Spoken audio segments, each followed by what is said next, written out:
প্রিয় শিক্ষার্থীরা, তোমরা কেমন আছো? আশা করি ভালো আছো। পাথরঘাটা বালিকা উচ্চ বিদ্যালয়ের পক্ষ থেকে আজকের এই অনলাইন ক্লাসে তোমাদেরকে স্বাগত জানাচ্ছি। আমাদের আজকের বিষয় নবম দশম শ্রেণী গণিত, পঞ্চম অধ্যায় থেকে আমরা আজকের সমস্যাগুলি সমাধান করব। সেটা হলো সমীকরণ। সেই সমীকরণ হলো এক চলক বিশিষ্ট সমীকরণ।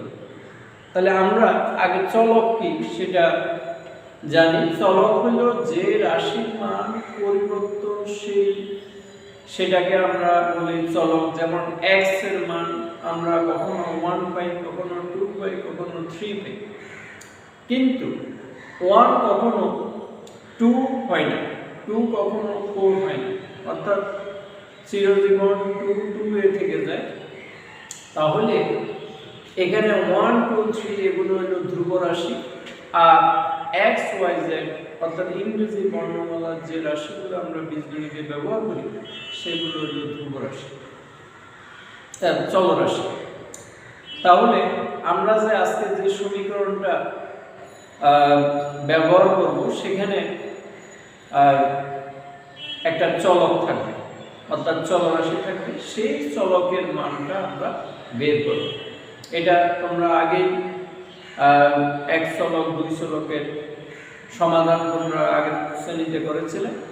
আমরা আজকে এটা আবার এক চলকের কতগুলা সুনির্দিষ্ট নিয়ম আছে, সেই নিয়মের ভিত্তিতে আমরা এক চলকের সমীকরণের সমস্যাগুলি সমাধান করব। তাহলে চলো আমরা আসি এখন অনু 5.1 এর সমীকরণ। তোমরা বইয়ের পৃষ্ঠায় 3 নম্বর অঙ্কটা দেখো, এখানে কি লেখা আছে। 3 নম্বর অঙ্কে আছে 4/2x + 1 + 9/3x + 2 equal to 25/5x + 4।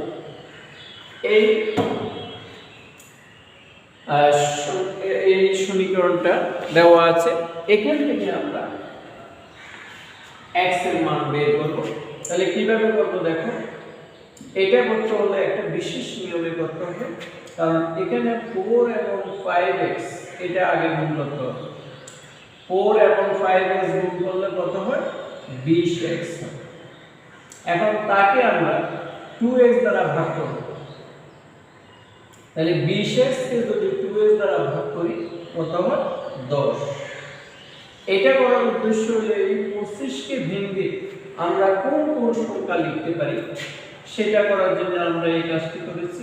তাহলে এখানে 4/2x + 1 + 9/3x + 2 equal to, এখানে যে আমরা 10 পেয়েছিলাম সেই 10/5x + 4 প্লাস এখানে লিখব আমরা 15/5x + 4, অর্থাৎ এভাবে আমরা ভেঙে লিখেছি।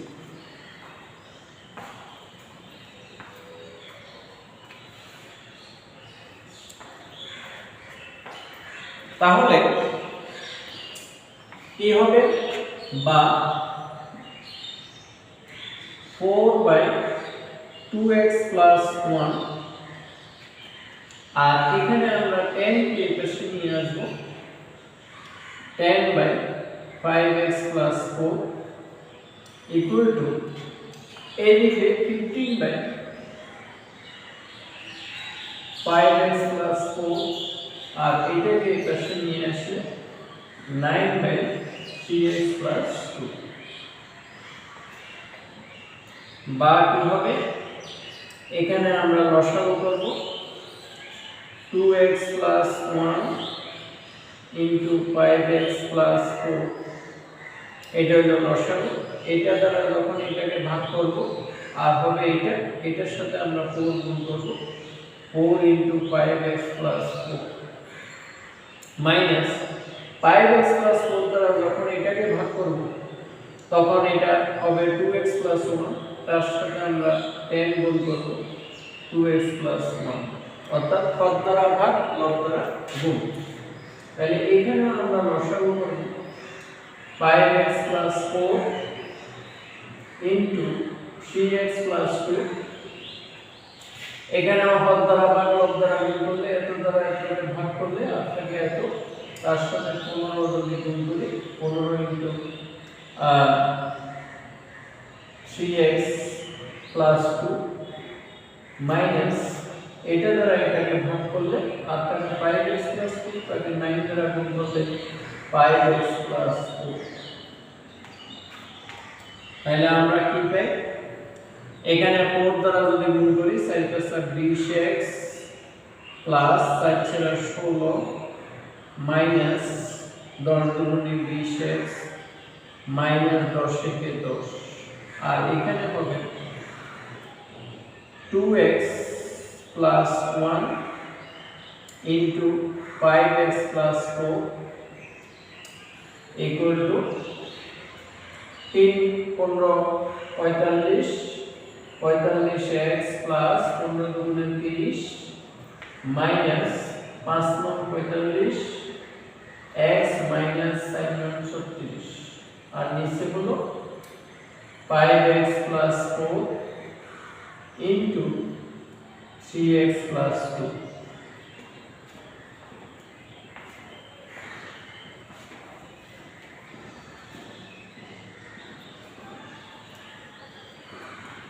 তাহলে আমরা এখানে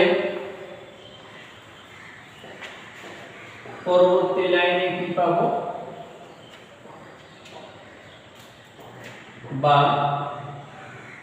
এখানে 20x থেকে 20x চলে গেল, 16 থেকে 10 চলে গেলে 6, আর এখানে হবে 2x + 1 into 5x + 4,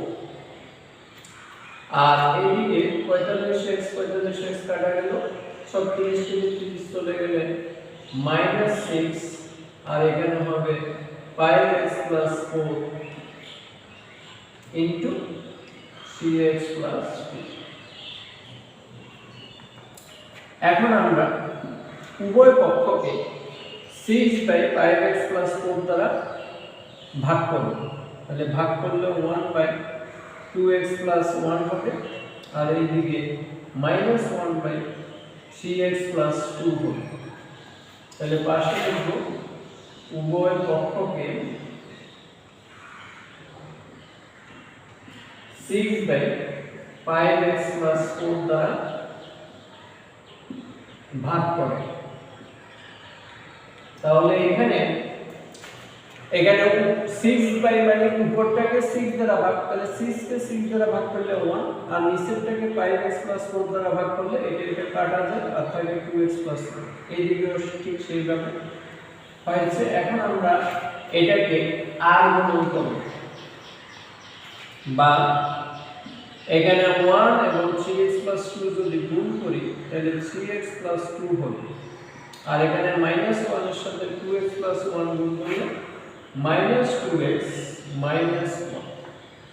এখন আমরা x গুলোকে একপাশে নিয়ে আসব, 3x এটাকে একপাশে আনলে +2x, এখানে -1, এখানে 2 কে একপাশে আনলে -3।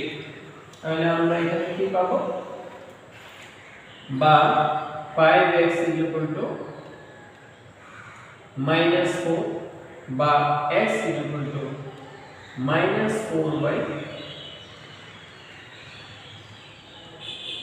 এখানে +2 এর পাশে এলে -2 হবে, তাহলে এখানে হবে -1 - 2 যোগ করলে -3, যেহেতু একই চিহ্ন যোগ হবে, তাহলে এখানে হবে -3/5। তাহলে সুতরাং নির্ণয় সমাধান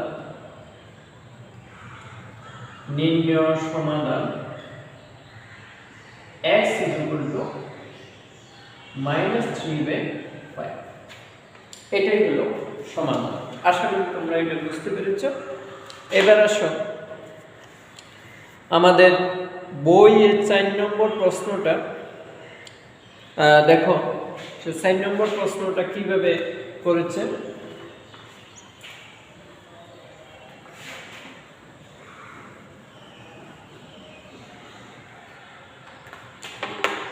সেখানে হলো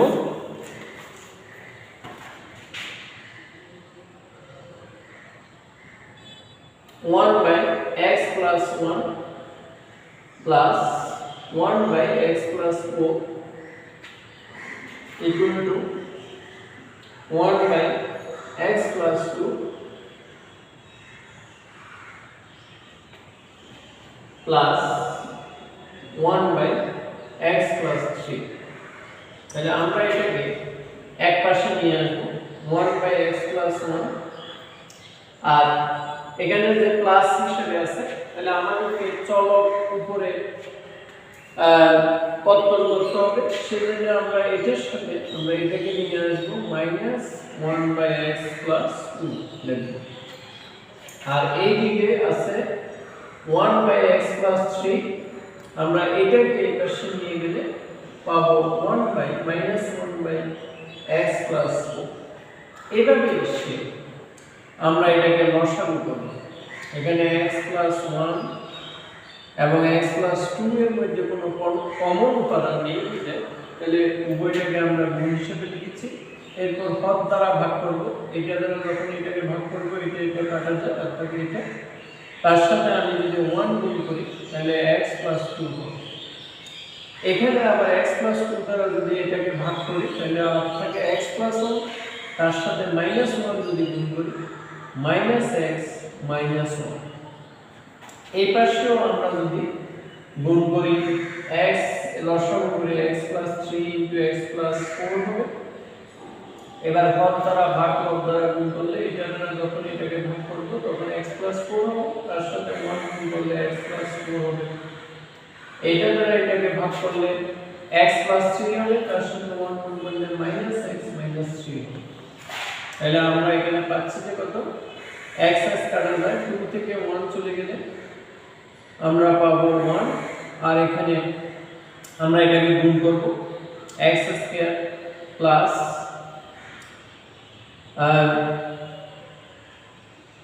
2x প্লাস 1 দ্বারা গুণ করলে x প্লাস 1 দ্বারা 2 কে গুণ করলে 2।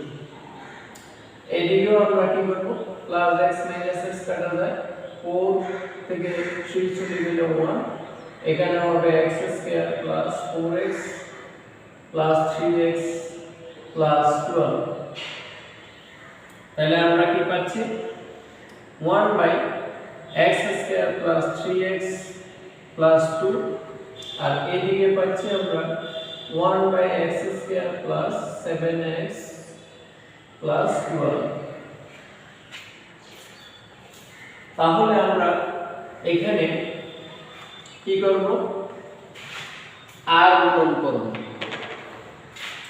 তাহলে r গুণ করলে কি হয়, x square plus 7x plus 12 এর সাথে 1 গুণ করলে x square plus 7x plus 12 equal to 1 এর সাথে যদি আমরা এটা গুণ করি x square plus 3x plus 2। আমরা এখন x কে একপাশে নিয়ে আসব, x স্কয়ার প্লাস 7x, আর এটাকে এদিকে নিয়ে আনলে x square minus 3x equal to এখানে হলো 2, আর এই 12 কে একপাশে নিয়ে আনলে মাইনাস 12। তাহলে এখন plus x square minus x square কাটা গেল, 7x থেকে 3x চলে গেলে হবে 4x ইকুয়াল টু মাইনাস 10। তাহলে আমরা কি পাবো, বা x ইকুয়াল টু মাইনাস 10/4। সুতরাং x ইকুয়াল টু এখানে 2 দ্বারা কাটলে এটা হবে -5, এটাকে 2 দ্বারা কাটলে এটা হবে 2। সুতরাং নির্ণয় সমাধান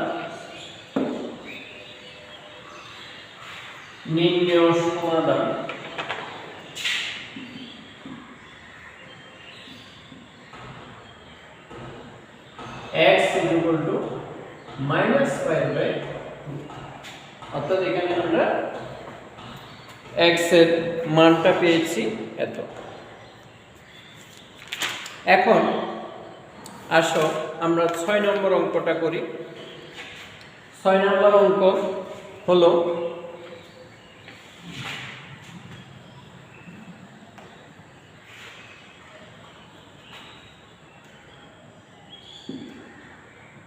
x by x minus a by b plus x minus b by a plus x minus 3a minus 3b by a plus b is equal to 0 এটাকে আমরা সমাধান করব।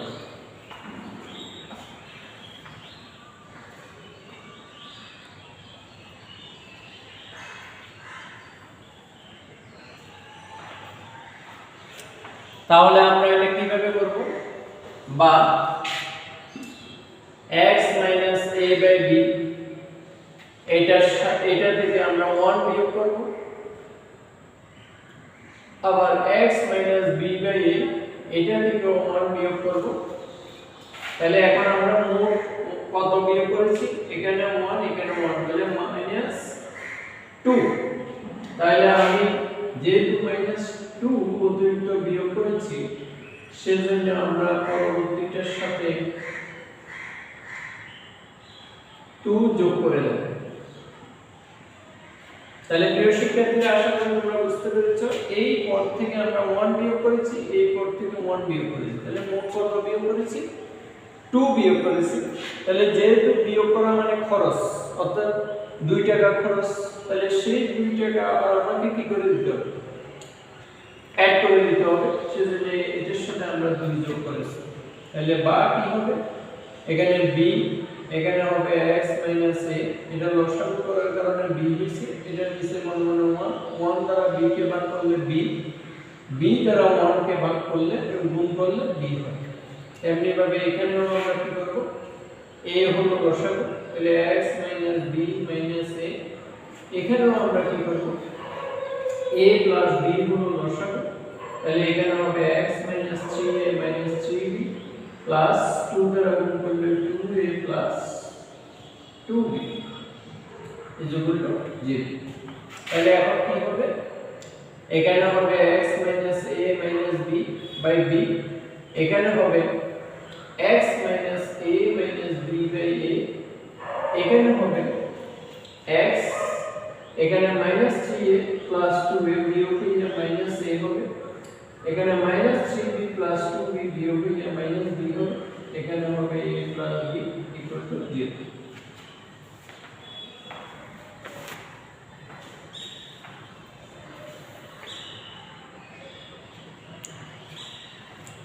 তাহলে আশা করি তোমরা এটা বুঝতে পেরেছো। তাহলে আমরা এখান থেকে যদি x minus a minus b common নিই তাহলে হবে 1 by b plus 1 by a plus 1 by a plus b is equal to 0। এরপর এখানে দেখো এই রাশিটার মধ্যে x চলক আছে, কিন্তু এই রাশিটার মধ্যে x চলক নেই। তাহলে যেটা চলকবিহীন সেটার মান কখনো শূন্য হতে পারে না, কারণ ধ্রুব রাশির যোগফল কখনো শূন্য হবে না। তাহলে লিখবা যে কিন্তু চলকবিহীনটা লিখবে 1 by b plus 1 by a plus 1 by a plus b not equal to 0, কারণ x বর্জিত পদের মান 0 নয়। 0 নয় মানে এটা এখানে x এর প্রেক্ষিতে a এবং b কে ধ্রুবক ধরা হয়েছে। কারণ তোমরা প্রশ্ন করতে পারো ইংরেজি বর্ণমালা সবগুলাই তো চলক, কিন্তু না, এখানে x কে চলক ধরা হয়েছে আর বাকি রাশিগুলোকে তার প্রেক্ষিতে ধ্রুবক ধরা হয়েছে। তাহলে এখানে যেহেতু x নাই মানে চলক নাই, তাহলে সেই জন্য এই চলকবিহীন পদটা শূন্য হবে না। তাহলে কোনটা শূন্য হবে? যেটাতে চলক আছে